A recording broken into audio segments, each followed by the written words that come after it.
Армысың құрметті менің тыңдарманым. Қазақша контентті қолдап, аудио әңгімені соңына дейін тыңдаңыз. Күйеуім 5 жылдан соң қайтып келді.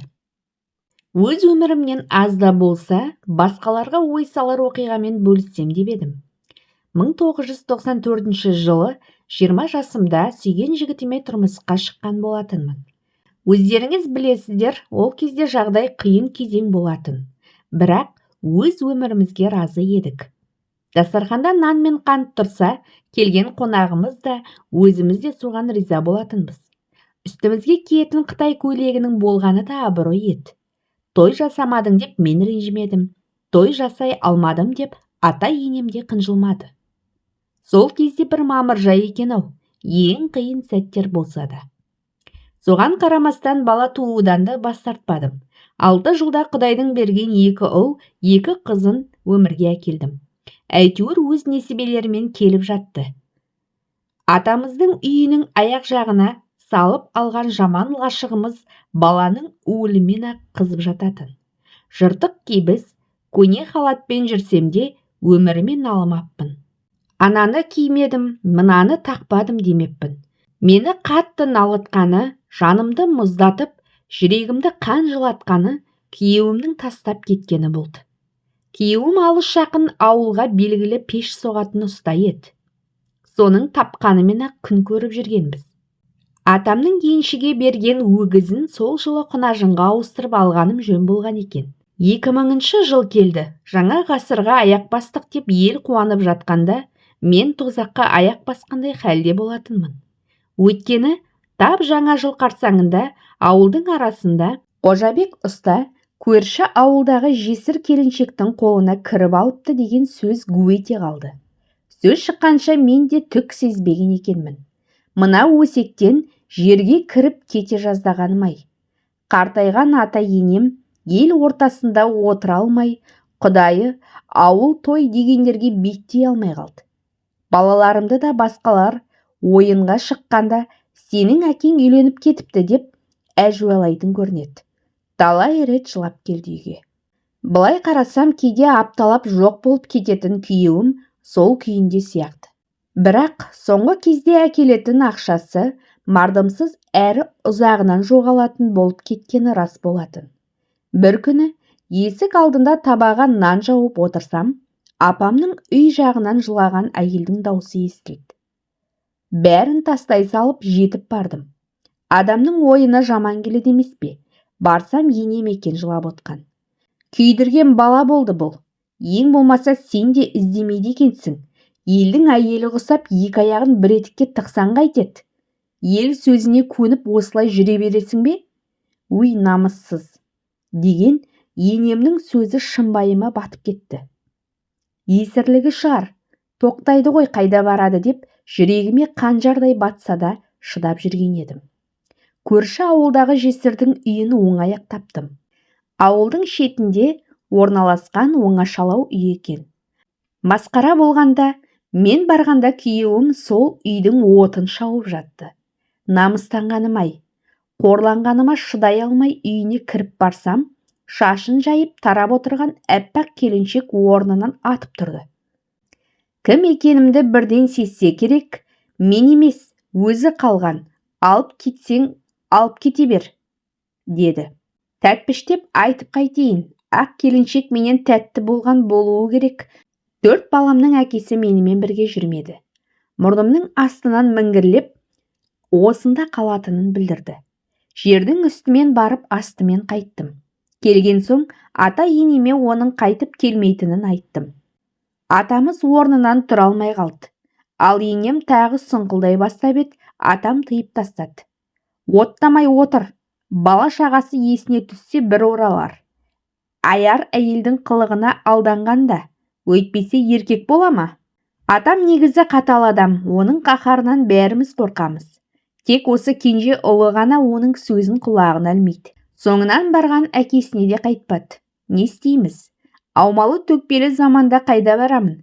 4 баламен төркінге сыймасым айдан анық. Жылап сықтадым. Балаларыма білдірмей талай таңды көз жаспен аттырған күндерім де болды. Бірақ қолымнан не келеді? Ауыл болып маған мүсіркей қарағанда жаным қысылып, көшеге шыққым келмей қалған еді. Атам ғана келіп қабағын түйе қарап, еркекке сенгенше екі босағаңа сен. Келін, тұр да бала-шағаңа қара. Осы шаңырақта ұстап қалатын сен. Әке деген не ол? Балаңның үлкені отын суыңа жарап қалғанда, сен боркемік болмай көтер басыңды деп қатаң айтқанда, өзімді қайтып жинап алғанымды сезбей қалдым.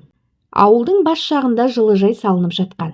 Сондағы жұмысшыларға арналған асханаға аспаз көмекшісі болып орналасып, күйеуімді ойлауға шамам келмей, бала-шағамның қамын жеп кеттім.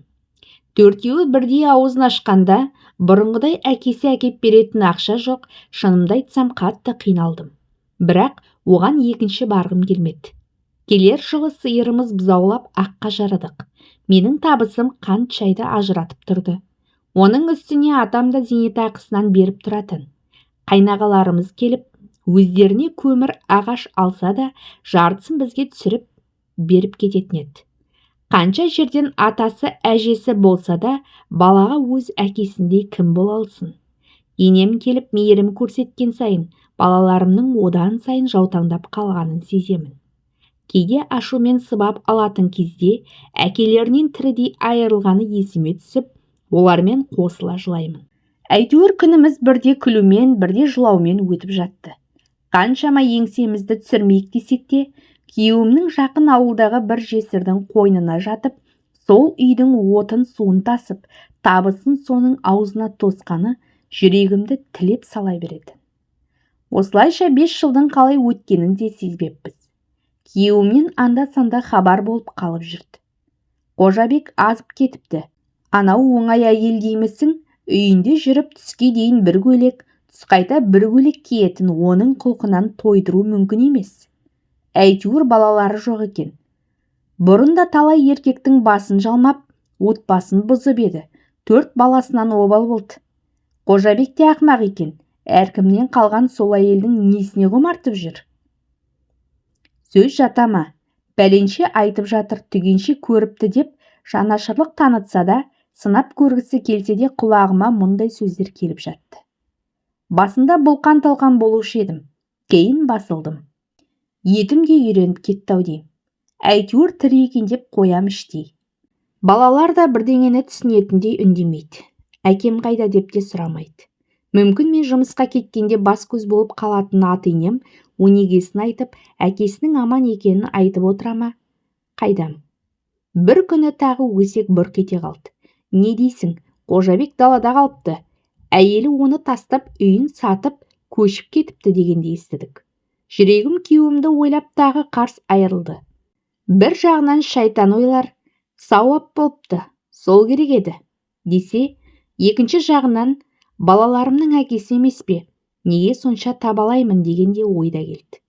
Бір ақылдылар келіп, балаларыңның әкесі ғой, өзің барып алып келмейсің бе?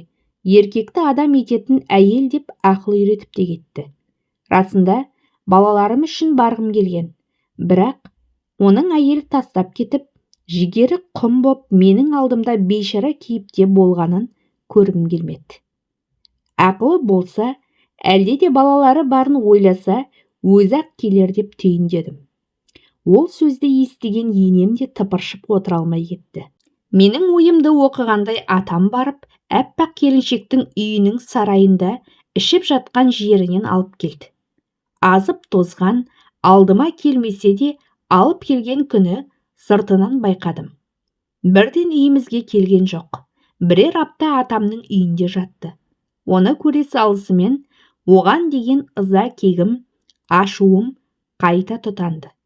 Қорлықпен елдің сөзіне қуырылып өткен 5 жылым қайта көз алдыма келіп, тағы сезінгендей болдым. Қанша жерден намысым өртеп бара жатса да, бала-шағаның маған қарап, әлдене айтқысы келгендей, жаутаңдағандарына қарап, бәріне көндіктім. Мен жұмысқа кеткенде, әкелерінің бауырына тығылып, мауқын басып келетін көрінеді. Бала деген періште, күнә дегенге сенуші ме еді?